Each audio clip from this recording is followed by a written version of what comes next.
What's up, everybody? This is David Jagneaux, aka the Jaggernaut, and today I've got a sort of a special, different kind of a video where I'm actually going to be showing the GTA 3 port on Sega Dreamcast. I'm playing it natively on my real, actual hardware, my actual Sega Dreamcast. I am playing a burned CD of the port. You can grab it from dca3.net. That's the project website where you can grab all the files you need to make the CDI image yourself and make a disc or play it in an emulator. Of course, you do need to have a copy of the game for yourself, a PC copy, and that will allow you to create the image and play it on a Dreamcast or an emulator. That's exactly what this is. A group of modders got together and ported this game over to the Dreamcast. So in case you were not aware, this game was originally in development for the Sega Dreamcast back in the 2000s. Rockstar brought GTA 2 over to Dreamcast, and they were targeting the Dreamcast for GTA 3 as their primary platform, but they decided to change to PS2 during development because they did not think that Dreamcast was commercially as viable. Sega ended up pulling out of the hardware business altogether, and they were essentially validated, and so they made this game for PS2 and then brought it over to Xbox and PC, and the rest is history. So GTA 3 obviously is, one of the most famous and influential games of all time. I think that is not an exaggeration at all whatsoever. I think so much of what is popular in game design to this day really was initially popularized in GTA 3, and then also, I would argue, Shenmue before that. So this game was super important and influential. I also think that it made sense to put it on Dreamcast. It kind of feels like it would have fit into that library very well. I think, Sega had a reputation of being edgy and controversial in a lot of ways and ahead of their time, especially ahead of their time. And so I think a game like GTA 3 would have neatly fit in and filled a void within that Dreamcast library. So it makes sense that Rockstar was planning to release it there. This is a port. It's a fan port. This is not an official port or anything like that, but you can save onto your VMU. You can play it from start to finish, just like it was an official game. And overall, it's really impressive. Now, the version you're looking at me playing right now, this is not the most updated version. This is, I think, still an alpha or a beta version, but even the one I have is playable from start to finish. There are more updated versions on their website now, so if you were to build a CDI file for yourself as of today or in the future after this video is out, it'll run better than what you're watching right now. It'll have smoother frame rate.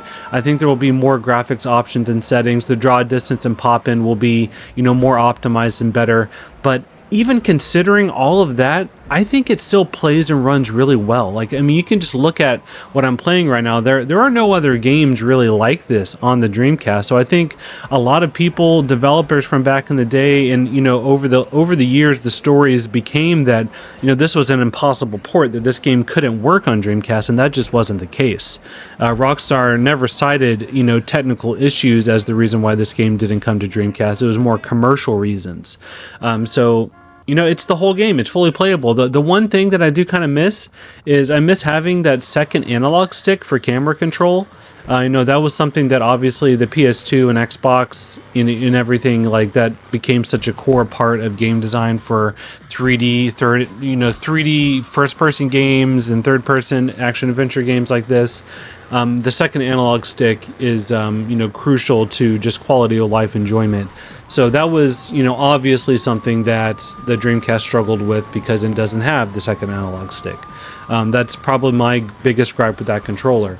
But yeah, you're watching me play this game on my real Dreamcast. Just like I showed in the picture, this is my real Dreamcast. I ordered a custom case from Nights into Dreams over on Shopify. That's the account name. I'll link it in the description.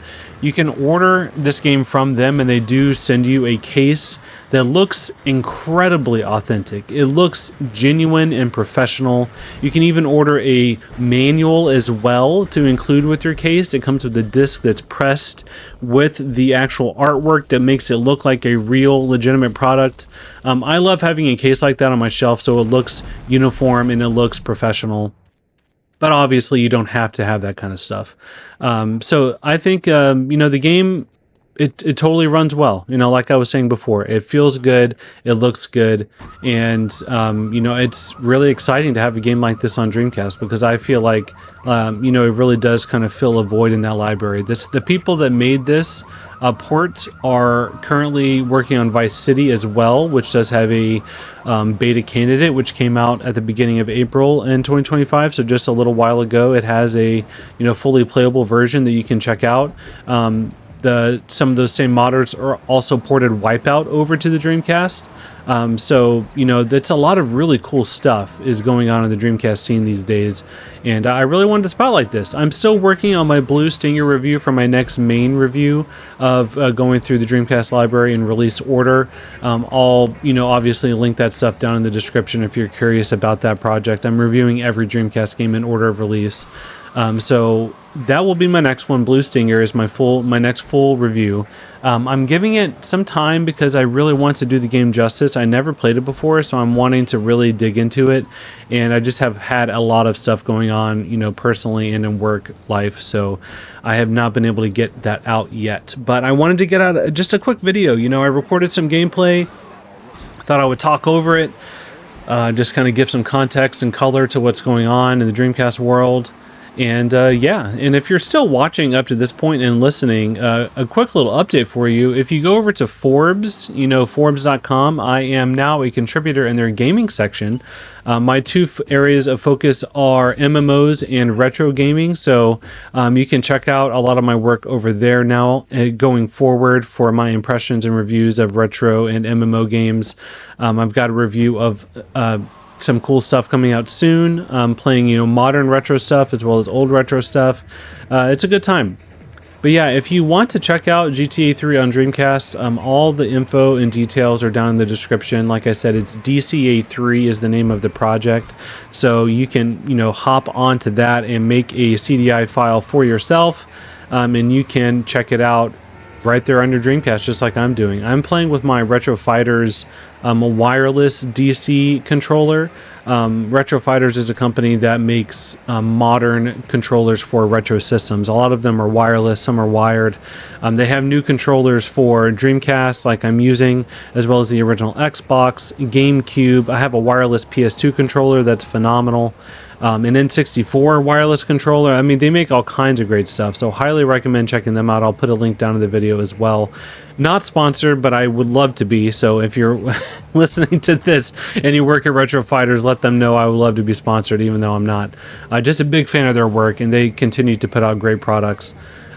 So yeah, you know, now is a great time to be a Dreamcast player. In the year 2025, over 20 years after the console was discontinued, it is alive and well. The dream is still alive. It is still thinking, still dreaming. Huge fan of Sega and specifically the Dreamcast and of course the Sega Genesis. So this game, you know, it's like playing a lost piece of game history is what this feels like, because it was the original vision for this game to have Dreamcast as its primary platform.